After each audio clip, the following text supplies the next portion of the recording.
A very buggy evening to everyone. Welcome to the daily wrap-up and Q&A for Bama Bug Fest on the web for the Stings and Biting Things Day that took place today, Saturday, July 16th. We have been collecting all of your questions and comments about the event content during the day, and we'll be asking our panel of experts to help us answer as many as we can. These daily wrap-ups happen every day of Bama Bug Fest on the web at 7 p.m. Central Standard Time.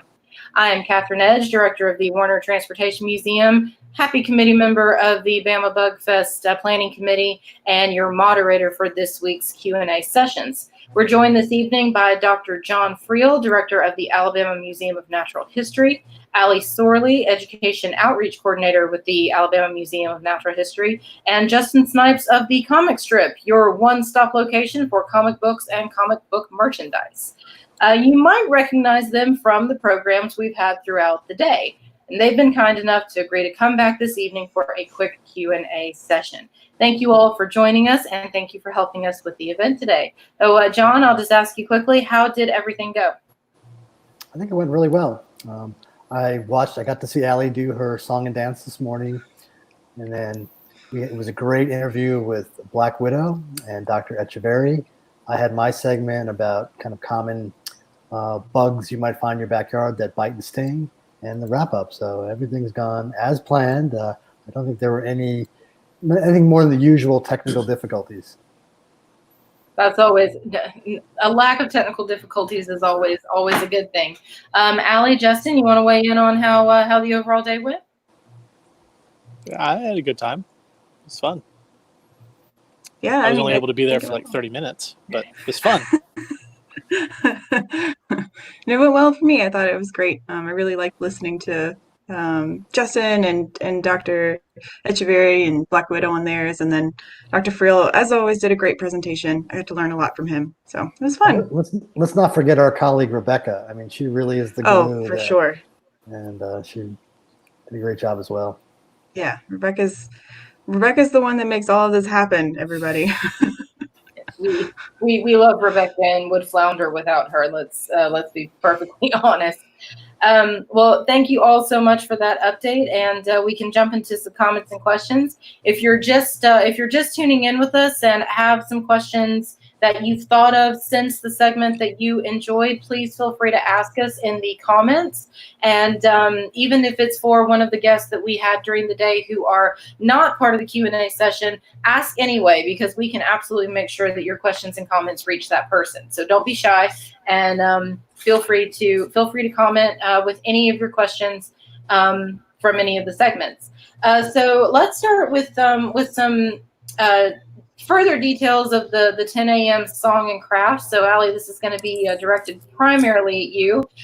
You and Lance Simpson, who is our colleague at Rogers Library, teamed up for this one. So, how did that go? Yeah, it was great. You get to see Lance play guitar, which is wonderful. It's always something that I love to do. He's very, very talented.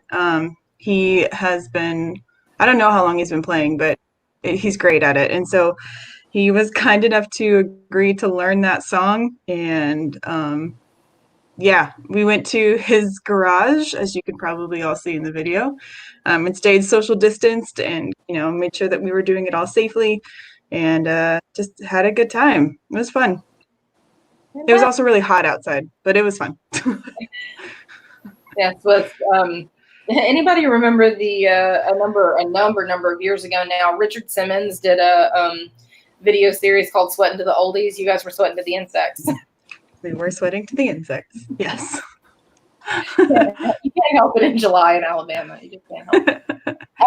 So tell us a little bit about the song that you and Lance played. Is that a song that you've used before, or was this a purely original piece? Yeah, so this is a new one for me. I happen to be a collector of songs to try to use for programming that we have at the museum. But I have not seen this one before. So I was doing some research for this event and came across a teacher website that had this song on it. And it was just everything it needed to be. It was perfect. It was exactly what we needed for the event. So I immediately sent all the details to Lance, and we kind of got it all figured out, which I was excited about. I have never heard I've heard a lot of other songs put to that tune for kids, but I had never heard this one that had so many wonderful like insect stuff involved. So I'm glad we found it. I think it, like I said, I think it was a perfect fit.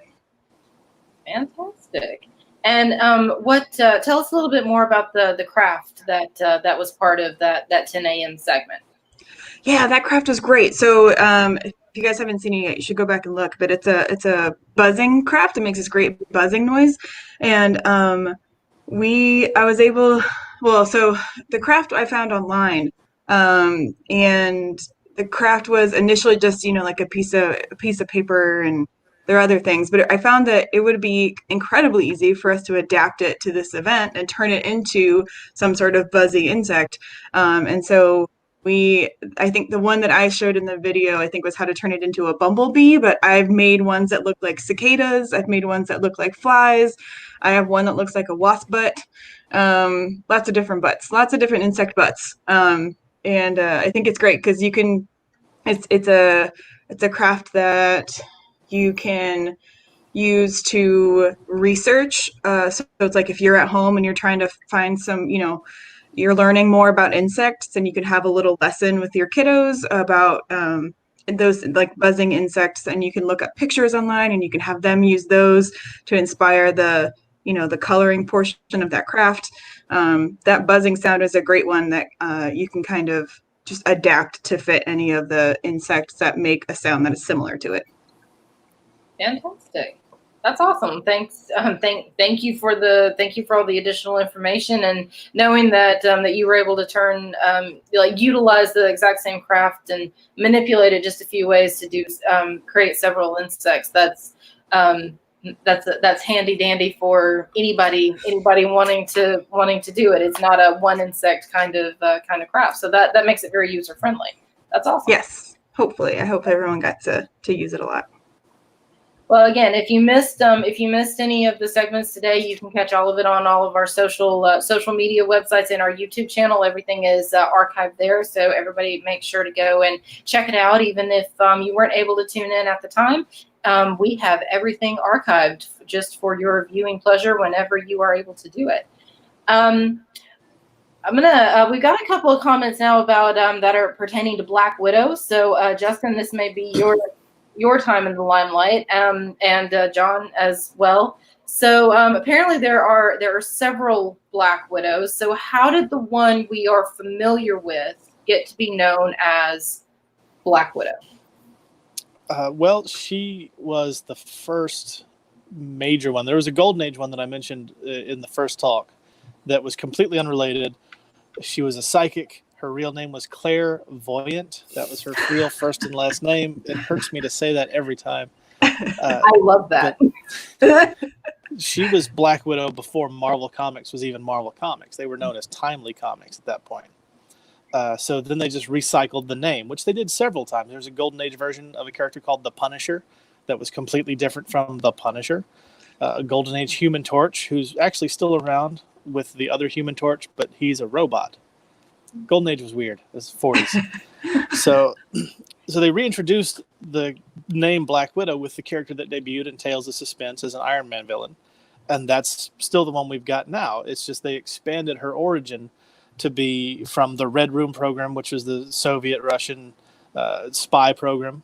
And so there were several other graduates from that program who all wanted to call themselves Black Widow also, including one that's going to be in the new movie coming up. Her name is Yelena Belets something or other. Something Russian. It's Yelena. That's she's the blonde one, the blonde widow. That's all. But she was Black Widow for a little while, and then she died. But she's back. That happens in comics a lot. I think I've seen that. I think I've seen the trailer. Are she and Natasha related? No, they're just from the same program. They're not. Oh, okay. Yeah. I for some reason I thought they were related. I only saw the trailer once, so I haven't exactly committed the details to memory. But yeah, they might have altered it in the movie. Yeah, it might be that she's related in the movie, but that hasn't been confirmed or denied yet. But in the comics, no. That one's probably going to be the future Black Widow for all the Marvel movies, since Scarlett Johansson's version is very, very dead. Yes. Yes, I really, I have to say, I really like Scarlett Johansson's portrayal of Black Widow, and unless there's some comic book magic that you just referred to that could make her magically and miraculously come back, I'm doubtful, but it does make me a little bit sad because I like the way that she plays the character. Sure. So John, a little bit more entomologically specific. There are Black Widow spiders that Black Widow spiders come from one of two groups that are dangerous to humans. The others are brown recluses. So actually, I guess this is a question for Justin. I'm sorry, I misread my notes. So we have Black Widow as a comic book character that is based on the spider. Is there a brown recluse based comic book character? If there is, it's so obscure that I don't know about it. then they probably don't exist. I have a feeling But there should be. If you don't know about it, I'm pretty sure it doesn't exist. Yeah, because that's the thing about Black Widow, the character though, is that they took the name more from the stereotype of deadly femme fatale than they did anything really spider related. Yeah. So. But maybe they'll be inspired after our 2:00 talk that you were a part of, and they'll say, "Oh, yes, now we need a brown recluse." I'm sure Kevin Feige is just sitting here with bated breath, watching to see what all of us say. He is. I mean, you guys wrote a whole Black Widow storyline in the 2:00 one too, so I agree. I think they're just waiting. Totally. Well, I think I think someone known as the brown recluse definitely needs to be created, but I can't decide if I want the brown recluse to also be a female character or if the brown recluse to be a male character. So we've got a female, but we've already got Spider-Man. So I don't know. I'll leave that up to somebody else who knows a lot more about it. We can leave it ambiguous. Yeah. Oh, very relevant. Good point, John. And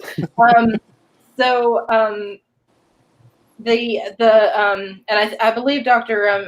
Echeverry mentioned this in one of his segments, maybe not today, but I think he mentioned it earlier this week, that Black Widow spiders often don't bite unless provoked. And it could be said the same for the Black Widow or Natasha, that she won't attack unless provoked. Justin, is that an accurate description of her character, similar to the spider? In the movies, yes. But in the movies, they gave her so much more personality than she's ever really shown in the books. In the comics, since the 50s, she's been just the stereotypical cold, unfeeling, angry Russian super spy. She has very little characterization over the past 70 years. In fact, the very idea before the Avengers movie came out that she was going to be the sole female on the team was laughable because she was so unheard of. She'd never really done anything of note. She was the perennial guest star. But all the other ones that they could have used, like She-Hulk, that was tied up with movie rights. Scarlet Witch was tied up with the mutant stuff. Captain Marvel they just didn't really have any other choice.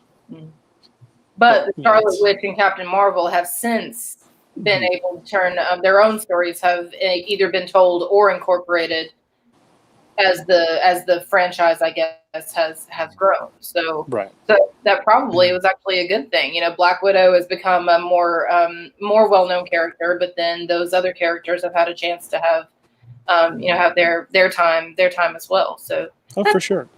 Yeah. Everybody in the Avengers movie would have counted as C-list heroes except for the Hulk before that. If you had told anyone from 1995 that Iron Man would become one of the most popular characters in the world, they would have thought you were drunk or high because it just wasn't going to happen. He was known for being an alcoholic and kind of a jerk, but he wasn't a leader. He had his own book and he never showed up in anything else except maybe the Avengers. But because Marvel had to sell the rights to Spider-Man and the X-Men and the Fantastic Four when they went bankrupt, they had to use those B and C list characters. Also, Worked out Robert well, Downey though. Jr. came around and he did a great job. Yeah, he pretty much is Tony Stark. Yeah. I love to say that I don't know exactly how much casting was done, with that based on the limited bit of information I know about Robert Downey Jr. But I have to admit, I absolutely adore Benedict Cumberbatch, the Doctor Strange. I think he's amazing. It may have something to do with his facial hair, but regardless, I love the way he portrays the character. I think he's great. There was a moment in an Iron Man comic that you would love where Doctor Strange and Iron Man had to team up, and Iron Man kept messing with him, trying to get him to high five because they were, and I quote, awesome facial hair bros. That was good. It was a good time. That's fantastic. I love that. Again, one of the another one of the ways. So even in the new way that the Black Widow character has kind of been morphed a little bit to be a bit more interesting, relevant. Whatever the proper term may be. In the movies, much like Black Widow, like you said, she won't attack unless provoked. But they also share the same symbol, that hourglass symbol, that basically works as a warning. In the spider world, it works as a warning that their venom is stronger and that it could be used if needed. Natasha apparently has the same symbol on her belt. Is there a similar reason that they have those shared? They both have the character uses that same spider symbol, or do you think it's just coincidence and just looks cool on the outfit since she wears all black and needs a speck of color? Well, she was named the Black Widow, and when they went through that redesign in 1970, because her original costume was ridiculous, they just incorporated the hourglass symbol from the spider onto the new costume to also tie in with Spider-Man, because that's where she debuted that new look. Because in the 70s, everything important happened in Spider-Man. It's no wonder Spider-Man was Spider-Man in recent history. Was Spider-Man the first of all of the superheroes in order to get movies and whatnot? There have been several Spider-Men. No, in recent history, after Batman and Robin, the George Clooney one, almost killed superhero movies, it was actually Blade with Wesley Snipes that showed superhero movies could be taken seriously. That led to the X-Men getting their series, which led to Sony stopped dragging their feet on Spider-Man, and it just sort of blew up from there. Okay. Yeah, I'd totally forgotten about it. Yeah. So everyone has Cousin Wesley to thank for the superhero boom of the 2000s. I remember when Blade came out, and I didn't understand the motivation. I was just kind of like, okay, because I was not a comic book person, so I didn't realize that I didn't realize he was a a superhero kind of character. Again, couple of comments about Black Widow. Black Widow venom works best on vertebrates, which seems appropriate. Well, I mean, just slight correction there. Yes, it works on that. I wouldn't say it works best. I mean, Black Widows, they use their venom primarily to subdue their prey, and it also happens to work on vertebrates. But I mean, I wouldn't say it's necessarily designed specifically to work on vertebrates. It just happens. In addition to killing all the other things and other arthropods, it has these properties.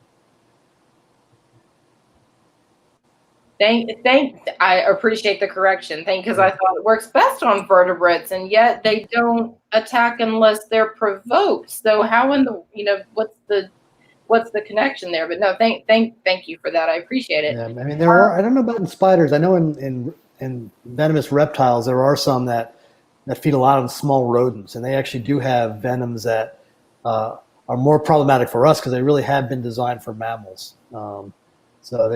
There's I think a lot of vertebrates. I mean, venom's an expensive thing, and generally, if you're for every vertebrate that a black widow eats, it probably eats several orders of magnitude more invertebrates. So it's kind of like having this extra baggage around. Evolution doesn't like that. It basically if you're spending a lot of calories to keep something around, you better be using it. Otherwise, you're going to be selected again. So, And John, when you say expensive, you mean that, right? Like that the amount of calories, the amount of energy it takes everything animals, their behaviors, carrying around like extra body parts, even armor. There are cases where, things that are armored, sometimes if their predators disappear, they stop producing the armor or the venom and things like that. So there are lots of real cases in biology where it's just like there's always an arm race. There's things that are trying to eat you. You're trying to eat other things. You have so many calories that you can put into your offspring, growing, and your defenses. And there's all kinds of trade-offs. So that's the way biology works. So I would almost guarantee that black widow venom definitely has this effect on vertebrates. It's quite unlikely it's evolved specifically for vertebrates. I think the encounters are incredibly rare, but it does happen. And these changes, if an insect or any creature is going to be, like you said, they carry an armor due to a predator. That predator goes away or is removed from the system in which they both live for whatever reason. Mm-hmm. That armor doesn't just fall off. Like it could take quite a bit of time for that. It's gradual. I mean, you can compare. I mean, a good example would be flightless birds. Places where flightless birds, it happens repeatedly on islands where there are no predators.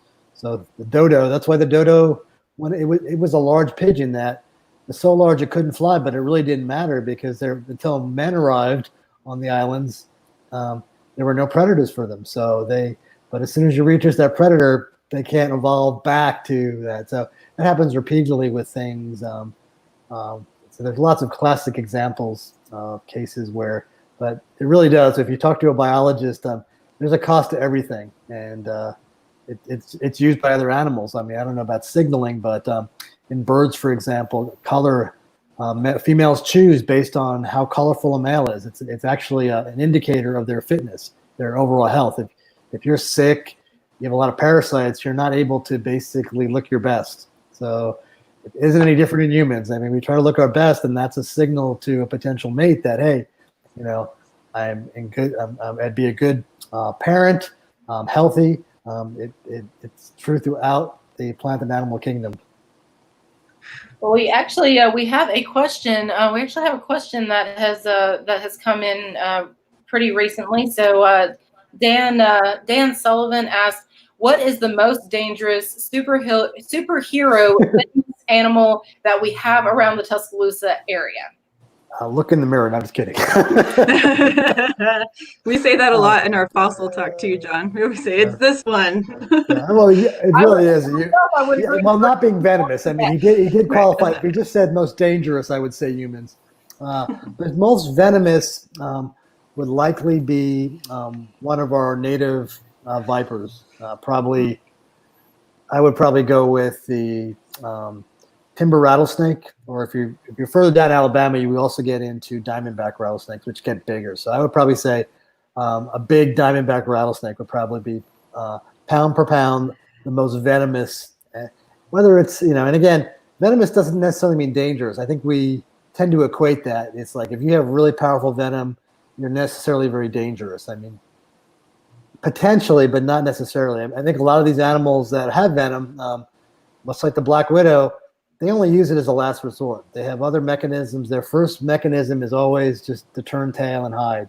And they will do that. But if you corner them, if you pick them up and you restrain them, then they'll actually start using some of their other defenses, including the ability to inject venom into a potential predator.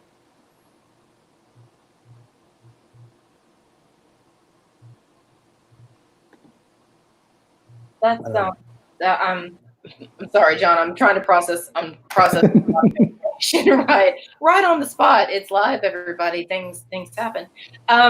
So to kind of riff off of Dan's question, that actually puts it's a beautiful segue actually into the stings and biting things segment. Speaking of biting things, so it's interesting to hear what people are actually experiencing whenever they are bit by an insect. So would you say that people use the term bite pretty universally, and they say bite when in fact the insect is either pinching or stinging? Like, why do we? I think, Why do you again, think bite is just universally? I think people use it, non-scientists and your average person in the street probably use it interchangeably. And some people don't know. I mean, all you know is you see a bug or some kind of arthropod, you experience a pain. You may not be thinking, hey, oh, this is a spider. That means it's biting me with the fangs of its chelicera. You're not thinking about that. You just have maybe you've been stung. You can get stung by plants. I mean, there are stinging nettles, for example. So you can get stung by things. So I think sting is something a little more common, and inanimate objects can sting you. Biting is a little bit more of an, what's the word I'm looking for? Kind of, you equate that more with animals, dogs, being bit by a child, So I think we think about that the other way. And also, which end you're looking at. As I mentioned, a lot of people say, oh, I was bitten by a fire ant. And I like to remind them, well, they do bite you, but that's not what you're feeling, and that's not what's causing you pain. They bite you to hold on, and then they use the back end of themselves to put their stinger in you. And that's what you're actually feeling. That's what's going to produce that little pustule. So a lot of animals, truth be told, bite and sting. A lot of the wasps do the same thing. Bees, the sting, it's kind of like completely swamps out any pain you would experience from their bite. And their bite is just a mechanical bite. There's no venom or anything. So it's a pinch, and it's kind of like, you just don't feel it. There's something a more powerful stimulus that's happening almost simultaneously. Except mosquitoes, right? Except mosquitoes. So, like I said, there are things. I like the contrast I made between mosquitoes and ticks, and then other things like tabanid horseflies. If you've ever been Allie, for some reason, is really attractive to horseflies and deerflies. She is a magnet. I am a delicious individual, apparently. And no matter what I do. I've been bitten by some big horseflies, and believe me, you feel it. I mean, it's like they're different gauge needles. So a mosquito is like an ultra fine needle. So I think most people don't feel the mosquito when it bites them. It's later on your body's response to the bite. When a horsefly or deerfly bites you, you feel it immediately. It's just someone sticking a thumbtack in you. That's what it kind of feels like. And Worst. that's why I said I often when there are a lot of deerflies, as soon as I feel them on me, I'll try to kill them, because I know they're a little bit slower, so they land and then they kind of get positioned. So you've got a small window when you can get them off you, or if you're quick enough to kill them, and then you're safe. But if you wait and they drop that big old drill in you, they're not going to do it without you knowing, I think is what I'm telling. Allie, you could speak from firsthand experience. It is not pleasant. I still have scars from some of the yellow flies from down at the beach. Yes, the yellow flies are like deer flies. They're flies. Same family. And we get some big ones here. I've seen some. There's a large black horsefly we get here, which I'm not joking, is about, let's see here, not that big. And they're just solid black. They've got massive eyes. One neat thing about tabanid flies is you can sex them. If you get a look, the male's eyes are so big they touch in the middle, whereas the females are separated. So it's one of these cases where the sexual dimorphism is really apparent. And you'll sometimes see, I can just look at a photo of someone posted one on iNaturalist, and I can immediately tell you, I wouldn't know what the species was, but I could tell you whether it was a boy or a girl by looking at it. At Expedition, we find horseflies are a common occurrence for us at Expedition. And yes, Dan, we're going to be best friends. I agree completely. But yeah, at Expedition, they are common. And there was one expedition that we found that was about as big as what John was showing, and he ended up surviving for like a week or a couple days, and then he didn't survive any longer. We got him, and we named him Tex because he was huge. We thought it was an appropriate name for a large firefly or for a large horsefly.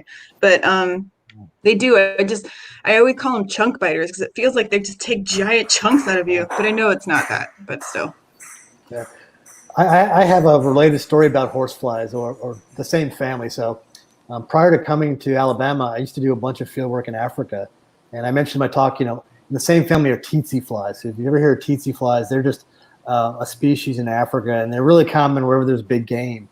And I was in a place once where they were so common, they would drive us nuts. They would land on us, and we were trying to shoot them off each other with rubber bands. But the one thing I observed that I'd never seen before is if you give them the opportunity, they will so engorge themselves with blood, they can't fly away. They have to kind of crawl away. So if having this fly that gets in you, it just sucks up, I don't know how many milliliters of blood. Just it's you can see it's full of blood. And it just is physically, its wings aren't big enough for it to fly away. It has to kind of, hope you don't see it while it kind of slinks away to kind of like, I'm going to sleep this off. I feel the same when Rocky Road ice cream is anywhere near me. And or cheesecake. And or cake. And or goldfish crackers. I can also feel like an orange cheesy. What about your goldfish crackers? I was kind of curious, Katherine, have you had the chigger experience? Because that's the other, of all the things I mentioned, those annoy me the most. And No, they're like one of the ones you never. I know I don't. I know I look like the outdoors woman, but I try not to spend any more time outdoors than I absolutely have to. Mainly because my main nemesis is mosquitoes. Like I'm much like Allie. I am a delicious morsel, and they will fly. They fly for the Red Cross around me, and I just can't seem to shake them. And I've actually gotten to the point over the course of my lifetime that I can, depending on where they land, I can actually feel when one is starting to bite me. And but when they're being a little bit sneaky and I don't feel it right off the bat, because of course I nix them when I see them trying to enjoy dinner. I actually will not itch until about 24 hours later.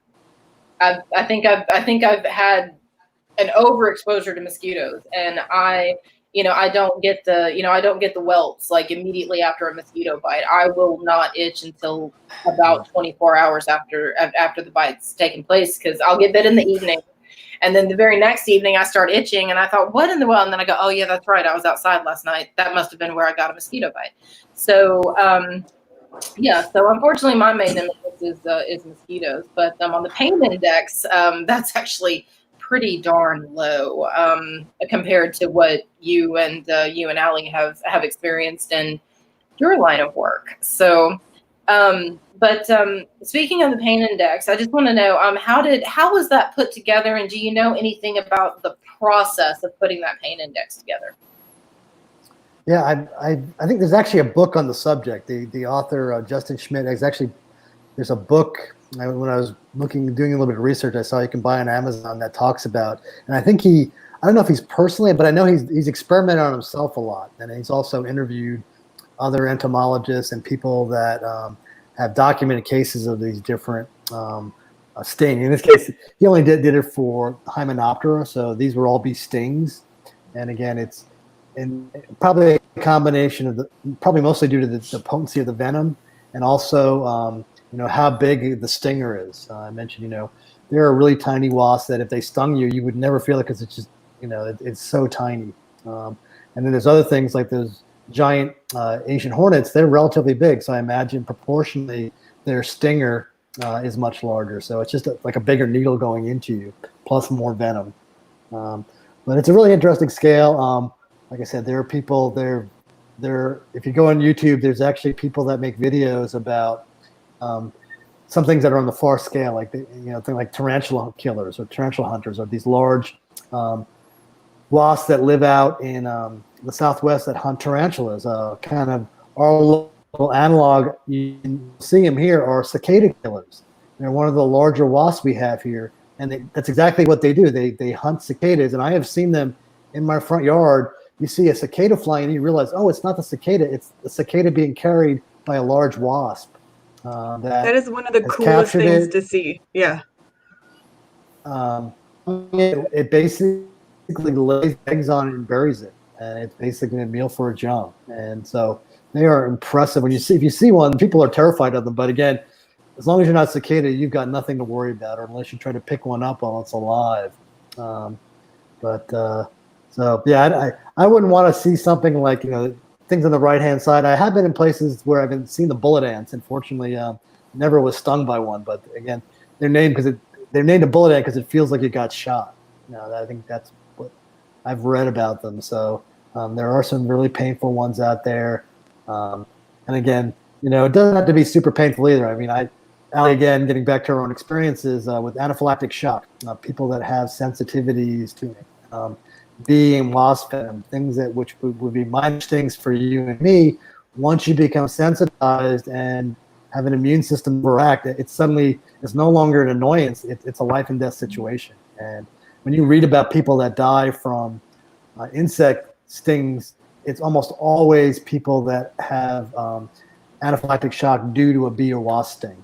And they either weren't diagnosed or they didn't have their EpiPen with them. And, Allie and I have been through kind of this woofing, this kind of wildlife first aid, because we do things in remote areas, and it's just fascinating. I mean, that EpiPen only buys you time. You basically get about 10 minutes. It basically keeps your airway open till EMTs can get there and intubate you, so they can. Because what happens is your throat closes up, and you can't. So it's a terrible thing. Basically, suffocate from the bee sting, not from the venom directly. So it's all the things I learned about that is this, and we.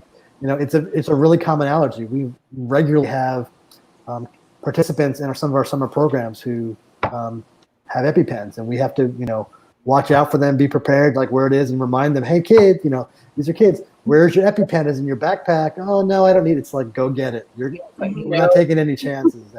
We can't afford to have someone on our watch, suffer from this. So it's one of these things that I don't know. It was last year. Was it last year? It might have been 2 years by now. Time flies so quickly. But there was all this controversy about the price of EpiPens. I won't go into the story, but the price of them skyrocketed, and people stopped carrying them, or they couldn't get them, and it was a really serious health crisis. So hopefully, I think they're now generic alternatives, but it's the one case where orthopods can be deadly, even in Alabama. We have actually another specific question from Dan. He asked, what is a chigger? I've always thought I got them when I dig in the dirt. John, is that accurate? No, you're not getting from the dirt.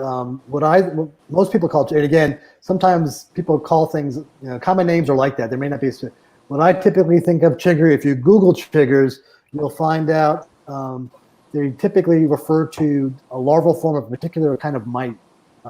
So they're these little mites that just do little stages of the life cycle. Only one of them did actually feed on a host. And it's one of the early stages of them.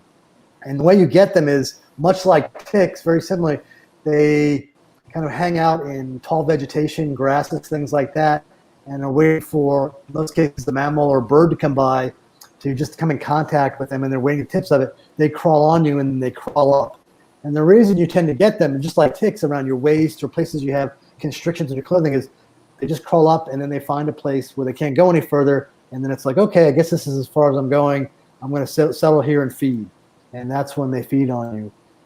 And for whatever reason, chiggers, they're almost microscopic. I've never actually seen one crawling on me, but I'll get the welts, and that's what most people find. The first thing you know is what's itching, and they can just. I've had cases where I remember one summer in North Carolina, I got a bad case of it, and I was just in misery for a week. My entire belt line, 360 degrees, right where your underwear would come in tight, a belt, pants. That was just this entire band of irritated, itchy welts.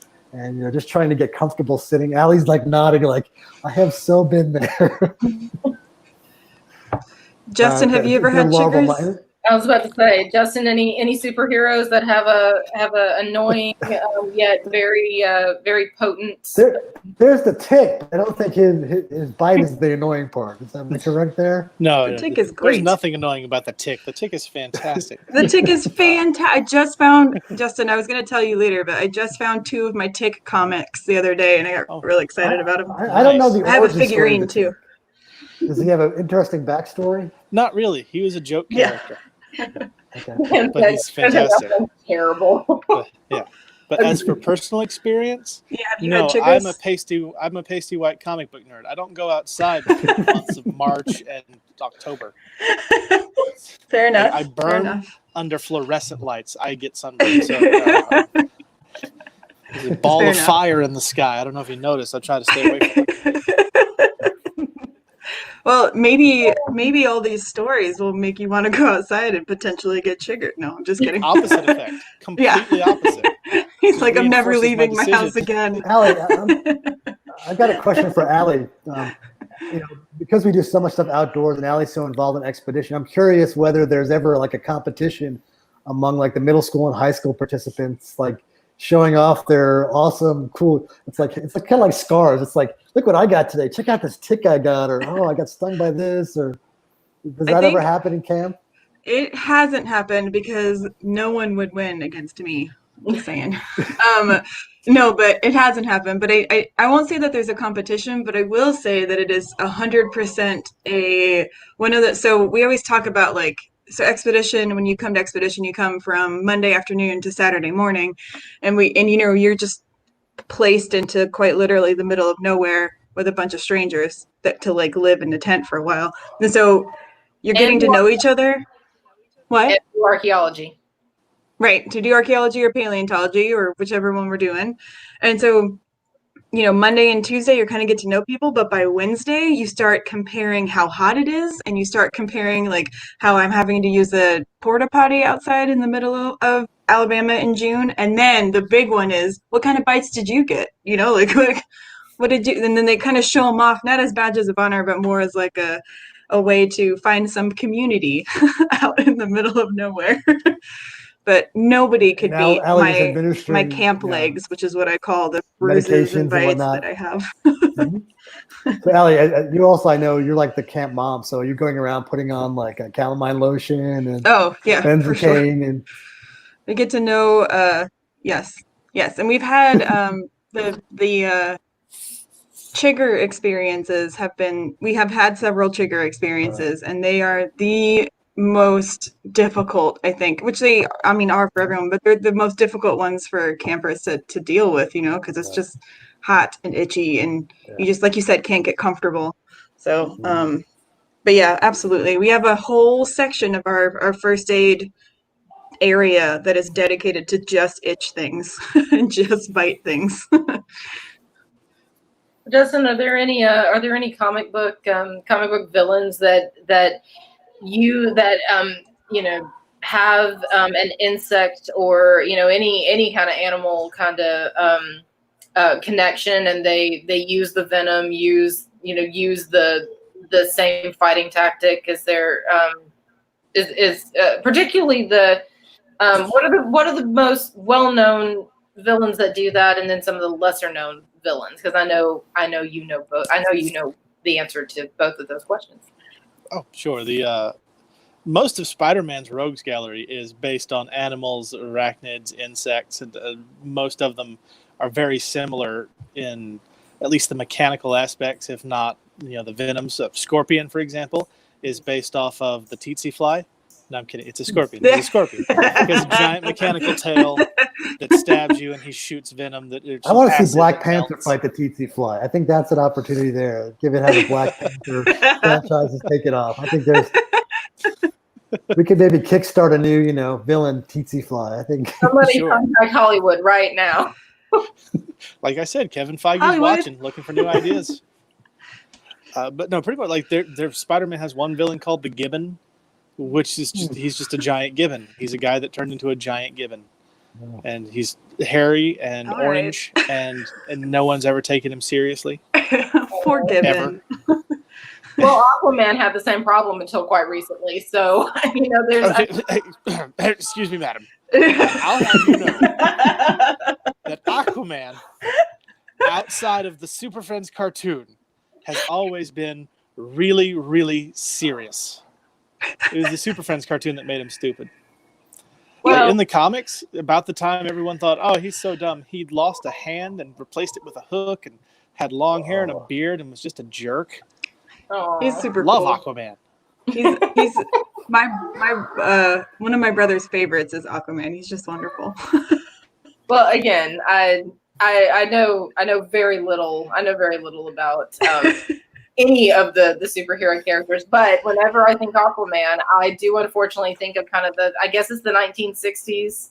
Yeah, Super Friends. Yeah, yeah. Where he's water skiing on the back of two seahorses. Yes. Yeah. That one show is responsible for Aquaman being a joke for 50 years. Oh.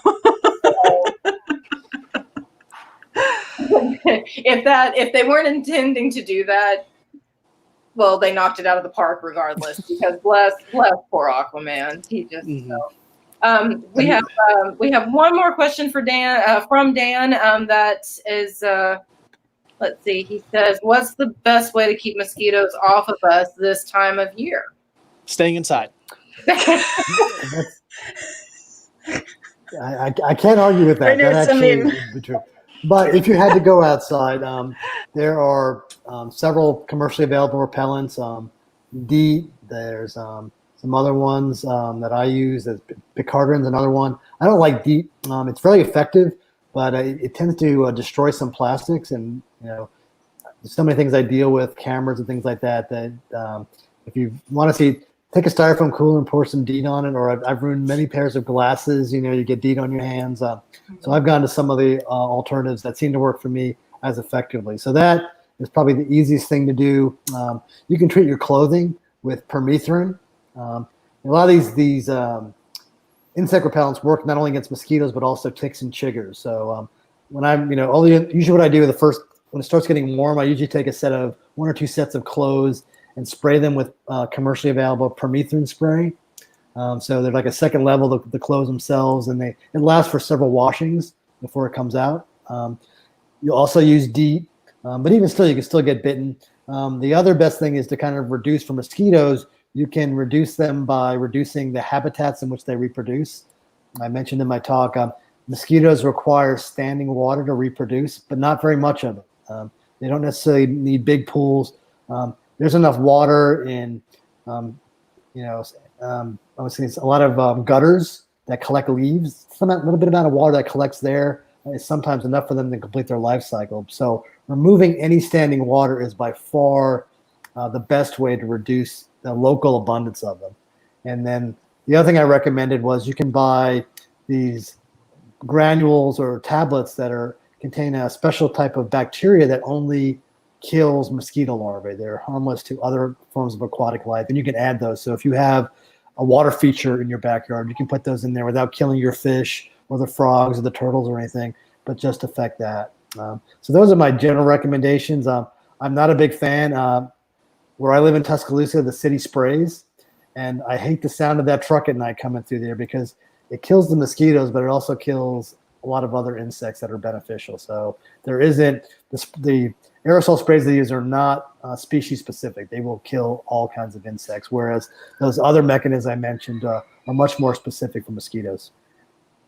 And plant rosemary, yes, I see that there. Great suggestion from Elizabeth to plant rosemary around your yard as well. Same way, citronella is another plant you can plant that has some geraniums where permethrin comes from.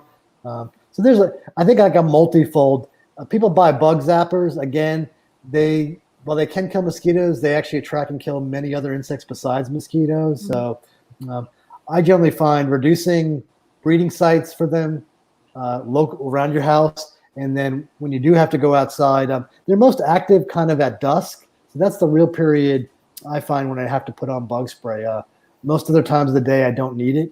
And then it also varies. Some people, you can have 2 people, and some people are just magnets for insects. It's not really clear. I mean, they're attracted to the carbon dioxide we put out, the warmth of our body, but people have died. There are some people which are just tastier to bugs, and I don't know what to tell those people. People named Allie. And people named Katherine. Yep. We have a question from Jennifer Sullivan. She said, "I've read that keeping a small pool or a cup of water with those mosquito dunks is a good idea to control the population. Is that a good idea, John? Is that a good idea?" Yeah, I mean, it's only going to work with where the dunks are in the water. So the way it works is the bacteria that is in those tablets it has to come in contact with live mosquito larvae. So it would require mosquitoes. So it's only mosquitoes that lay their eggs in that cup of water are going to be affected. It's not going to miraculously get into other bodies of water that you might have close to it. So you have to physically add these products to the water itself. And I think the tablets last several weeks. You can order them online. I think local hardware stores like Home Depot and Lowe's have them as well.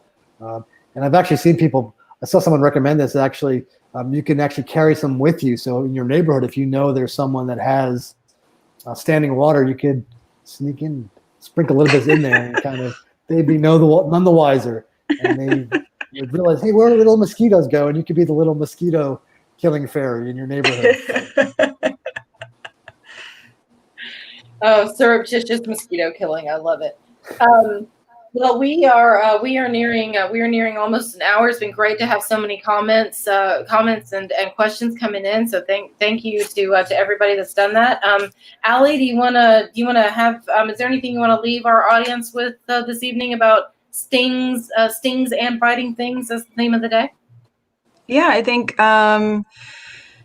just to maybe look at these stings and biting things in a different light now, maybe because we have some different information out there. And if you still don't want to get up close and personal with them, then you can make your buzzing craft and pretend like you're up close and personal with them. Excellent suggestion. Excellent. I love that. Justin, anything from the comic book world related to stings and biting things? Just remember, when you're reading comic books in your room, it's very unlikely you're going to get attacked by things that sting or bite. So always stay inside. Comic strip for all of your comic needs. I feel like both of our conveniently located on Hargrove Road. Justin, I think both of our final thoughts were in direct opposition of each other. Mine's like, go outside. You're like, stay inside. Yeah. Yeah, no, outside bad. Inside good. Everybody can just take these suggestions at your own discretion. John, any final thoughts? Yeah, again, I want to put a big plug in. Today's theme touched on kind of what I think are kind of negative connotations and concepts about bugs in general. Again, I want to remind people it's the vast minority of insects and arthropods that are these kind of problems for us. Most of them are completely harmless.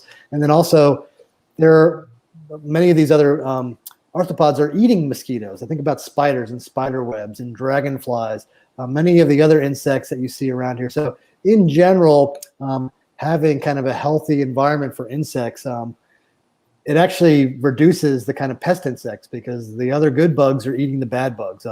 It's in places where we don't have these other predators, where they've been killed by pesticides, and then you get, there are, mosquitoes that have resistance to certain pesticides. So that's why mosquitoes are such a big problem, is because we keep looking for, our solution is chemicals and kind of man-made chemicals to control them, and the reality is they keep evolving, and probably a more long-term solution, which I would prefer, is just letting nature take its course. These mosquitoes have natural predators, so that little jumping spider, keep them around, encourage him. Don't spray bug spray where you've seen, these spiders or spider webs. Maybe leave that spider web up because it's going to catch some mosquitoes. So that's kind of my lesson, is that, yes, these things bug us, but they're things that eating them. One of my favorite thing about ticks is I see this statistic, or I've heard it, and I think there's some truth to it. I don't know about the numbers, but that opossums, they eat so many ticks. And then, people think opossums are ugly. I don't want them in my yard. They're messing with my bird feeder, but they really serve a vital function. They actually eat these nasty ticks, and they help keep them down. So again, reminding people that everything's interconnected, and it's really hard to take out one thing. And a lot of our problems with some of these pests are because we've removed the natural predators that would help keep them in control. Yes, that's a very good point. I'm not a huge fan of bugs, but anytime there's a spider that I feel that I might see crawling across my counter or something like that I feel like I can safely catch and put outside, as I'm putting that spider outside, I say, okay, you live out here, now go eat a bunch of mosquitoes and stay out of my kitchen, type thing. Yep.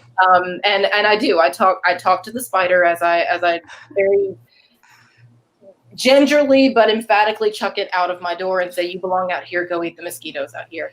So that's an excellent suggestion, John, and I hope everybody remembers that the first instinct should not be to kill when appropriate. So thank you so much for all the information. And I just have a couple of quick suggestions before we go. I want everybody to check out the Bama Bug Art Contest. The last day that we are accepting submissions is Friday, July the 17th. The submission form will close at 5 o'clock on that day. So please head over to BamaBugFest.org for all the information. There is a section further down that has the link on and all the details and the directions on how to submit. So please get your artworks in by Friday the 17th at 5 p.m. I think that's going to wrap it up for us today. I want to thank you again for joining us for Bama Bug Fest on the web, our special Q&A session. Make sure to check us out on Saturday, July 18th for Moths and Butterflies, a day dedicated to programs about those familiar fluttering friends. As always, content appears at 10, 2, and 4, with the daily wrap-up at 7, and all times are Central Standard Time. If you aren't able to join in for the live presentations, you can always go back and watch them later as archived videos on our social media sites, YouTube channels, and linked in our handy resource guide, which our musical friend Lance has put together for us, and it is absolutely fantastic. Don't forget to like and subscribe to all of our event partner social media sites and YouTube channels. As always, we want to thank UA Museums, the Warner Transportation Museum, the Alabama Museum of Natural History, the Department of Research and Collections at UA, UA's Rogers Library, and the Tuscaloosa Public Library for all of your work in organizing this event.